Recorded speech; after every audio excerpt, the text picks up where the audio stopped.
Simple Hindi പുതിയൊരു വീഡിയോയിലേക്ക് എല്ലാവർക്കും വീണ്ടും സ്വാഗതം. ഇന്ന് നമുക്ക് 8ാം ക്ലാസ്സിലെ പേട് എന്ന കവിതയുടെ ലാസ്റ്റ് ക്വസ്റ്റ്യൻ പത്ര എങ്ങനെ തയ്യാറാക്കാമെന്ന് നമുക്ക് നോക്കാം. Page number 12. കവിത ആപ്കോ കൈസെ ലഗി?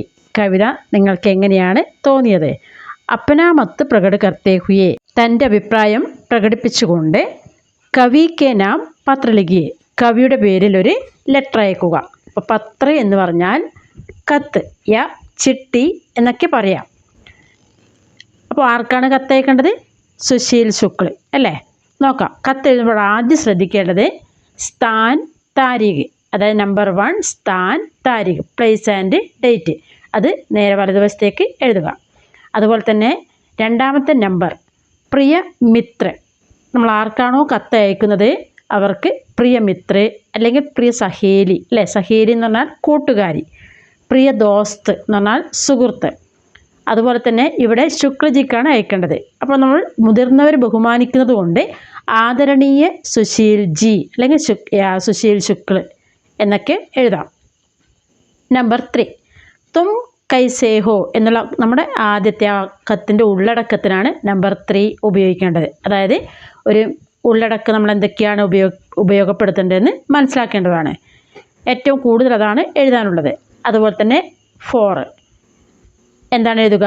അവിടെ മിത്ര, സുഹൃത്തിനാണെങ്കിൽ തുമാര മിത്ര. അതുപോലെ തന്നെ നാം, പേരെഴുതണമെന്നില്ല, നാം എന്ന് എഴുതി കൊടുത്താൽ മതി. അതുപോലെ ഹസ്താക്ഷർ എന്ന് പറഞ്ഞാൽ സിഗ്നേച്ചർ എന്നർത്ഥം. അവിടെ സിഗ്നേച്ചർ ഇടേണ്ട, ഹസ്താക്ഷർ എന്നും എഴുതി ഫുൾ സ്റ്റോപ്പ് ഇട്ട് കൊടുക്കുക. അതുപോലെ തന്നെ 5 ലാസ്റ്റ് നമ്പർ നോക്കുക. സേവാമേം, അതായത് 2 അഡ്രസ്സാണ്.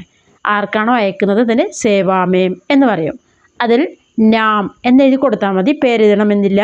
അതുപോലെ തന്നെ പദ എന്നും കൂടി എഴുതുക. പദ എന്ന് പറഞ്ഞാൽ അഡ്രസ്സ്. ഓക്കെ, കത്തെഴുതാം. ആദ്യം സ്ഥാൻ, കോമിടുക, താരീഖ്, ഡേറ്റ്.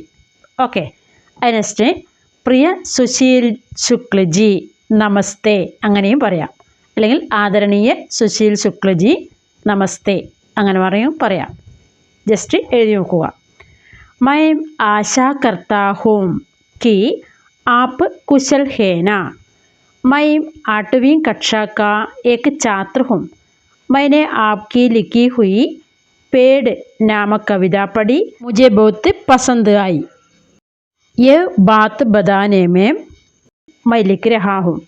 आप पेड़ को दर्जी के समान कहा, वो ठीक ही है, क्योंकि दर्जी कई तरह के कपड़े सिलकर सुंदर रूप बनाता है. എന്താണ് പറഞ്ഞത്? മൈ ആശാ കർത്താഹും, ഞാൻ ആഗ്രഹിക്കുകയാണ്. ആപ്പ് കുശൽ ഹേന, അങ്ങ് സുഖം തന്നെയല്ലേ. മൈ 8വീം കക്ഷാക്ക, ഞാൻ 8ാം ക്ലാസ്സിലെ ഏക് ഛാത്രഹും, വിദ്യാർത്ഥിയാണ്. ഛാത്ര എന്ന് പറഞ്ഞാൽ വിദ്യാർത്ഥിനി, ഛാത്ര എന്ന് പറഞ്ഞാൽ വിദ്യാർത്ഥി. മൈനെ ആപ്കി ലിഖി പേട്, ഞാൻ അങ്ങ് എഴുതിയ പേട് നാമക്ക് കവിത, പേരുള്ള കവിത പഠി, വായിച്ചു. ഞാൻ അങ്ങയുടെ പേട് എന്ന കവിത എന്നുള്ള ഭാഗം ഞാൻ വായിച്ചു. മുझे बहुत പസന്ത് ആയി, എനിക്ക് വളരെയധികം ഇഷ്ടപ്പെട്ടു. ये बात बताने में, യഹ് ബാത്ത് എന്ന് പറഞ്ഞാൽ ഈ വാക്ക്, ഈ കാര്യം, ബദാനെ മേ പറയുവാനാണ്, മാം ലിഖ് രഹാഹും എഴുതിക്കൊണ്ടിരിക്കുന്നത്. ആപ്പ് പേടുക്കോ ദർജിക്ക് സമാൻ കഹ, അങ്ങ് വൃക്ഷത്തെ അല്ലെങ്കിൽ മരത്തെ തയ്യൽക്കാരന് സമമായിട്ട് പറഞ്ഞു. എ ടീക്ക് ഹിഹെ, അത് ശരിക്കും എന്താ ശരി തന്നെയാണ്. ക്യോങ്കി, എന്തുകൊണ്ടെന്നാൽ ദർജി കൈ തരയ്ക്ക് കപ്പടെ, ദർജി തയ്യൽക്കാരൻ കുറേ പലതരത്തിലുള്ള ഡ്രസ്സുകളും, സിൽക്കർ തയ്ച്ചിട്ട്, സുന്ദർ രൂപ ബനാത്തെ, പലതരത്തിലുള്ള രൂപങ്ങളും പല രൂപത്തിലും അവർ തയ്ച്ചെടുക്കുന്നു. ഓക്കെ, ഉസി പ്രകാർ पेड़ भी हवा, पानी, मिट्टी और आकाश को एक साथ सिलकर सुंदर रूप बनाता है. അതുപോലെ തന്നെ വൃക്ഷവും അല്ലെങ്കിൽ മരവും കാറ്റ്, വെള്ളം, മണ്ണ്, അതുപോലെ ആകാശത്തെയും ഒരുമിച്ച് തുന്നി ചേർത്തുകൊണ്ട് ഈ ഭൂമിയെ സുന്ദരമാക്കി തീർത്തിരിക്കുന്നു. ഫൂലോं पर रंग सुगंध देकर सुंदर पश्मीने जैसा बनाया. പേടെന്താണ് ചെയ്തത്? പൂക്കളിൽ നിറവും സുഗന്ധവും നൽകിക്കൊണ്ട് മനോഹരമായ കമ്പിളി വസ്ത്രം പോലെ തയ്ച്ചു എന്ന് വേണമെങ്കിൽ പറയാം. ഏകേക്ക് ഫൽ പർ ഉസ്കാ സ്വാദ് ബി സില, എന്ന് പറഞ്ഞാൽ ഓരോരോ പഴങ്ങളിലും അതിൻ്റേതായ സ്വാദ് തുന്നിച്ചേർത്തു. इससे मैं समझता हूँ कि पेड़ ज़रूर एक दर्जी के समान है.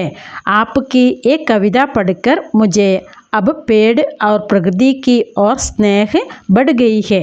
അതായത് ഇസ്സെ ഇതിൽ നിന്നും മൈ സമജ്താഹും ഞാൻ മനസ്സിലാക്കുകയാണ് കി അതായത് പേട് ജരൂർ വൃക്ഷം അല്ലെങ്കിൽ മരം തീർച്ചയായിട്ടും ഏക് ദർജിക്ക് സമാനിഹെ ഒരു തയ്യൽക്കാരന് സമം തന്നെയാണ്. ആപ്കി ഏ കവിത അങ്ങയുടെ ഈ കവിത പഠിക്കർ പഠിച്ചിട്ട് മുജെ എനിക്ക് അബ് പേട് ഔർ പ്രകൃതിക്ക് ഓർ ഇപ്പോൾ മരത്തിനോടും പ്രകൃതിയോടും വളരെയധികം സ്നേഹം വർദ്ധിച്ചിരിക്കുകയാണ്. അതുപോലെ തന്നെ താഴെ എഴുതിയിട്ടുണ്ട് നേരെ ധന്യവാദ് എന്നെഴുതാം. അതിന് നേരെ താഴെ തന്നെ എഴുതുക ആപ്കാ ശുഭ ചിന്തക് നാം ഹസ്താക്ഷർ. ആപ്ക എന്ന് പറഞ്ഞാൽ അങ്ങയുടെ ശുഭചിന്തക് അല്ലെങ്കിൽ പ്രശംസിക എന്നെഴുതാം ആരാധകൻ എന്നർത്ഥം. അതുപോലെ തന്നെ നാം എന്ന് പറഞ്ഞാൽ നെയിം പേര് എഴുതണമെന്നില്ല, നാം എഴുതി കൊടുത്താൽ മതി.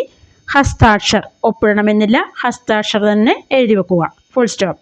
അതിന് നേരെ ഭാഗം നോക്കുക സേവാമേ. സേവാമേ എന്ന് പറഞ്ഞാൽ ടു അഡ്രസ്സ്. ഇവിടെ നാം എന്നെഴുതി കൊടുത്ത് അതുപോലെ തന്നെ പദ എന്നെഴുതി ഡോട്ട് ഫുൾ സ്റ്റോപ്പ്. ഇത്രയും ഭാഗങ്ങൾ എഴുതി കഴിഞ്ഞാൽ ഏകദേശം 4 മാർക്കിൻ്റെ ആൻസറായി മാറും. പ്രത്യേകം ശ്രദ്ധിക്കേണ്ടത് നമ്മൾ 5 പോയിൻ്റാണ്. സ്ഥാൻ, താരീഖ്, അതുപോലെ പ്രിയ ഭാഗം, അതുപോലെ ആപ്ക, നാം, ഹസ്താക്ഷർ, സേവാമേ. ഇത്രയും ഭാഗങ്ങൾ ശ്രദ്ധിച്ചാൽ തന്നെ ആ പാഠഭാഗത്തിലെ ആശയം മനസ്സിലാക്കിയാൽ കത്ത് എളുപ്പമാക്കാവുന്നതാണ്. Okay, thank you.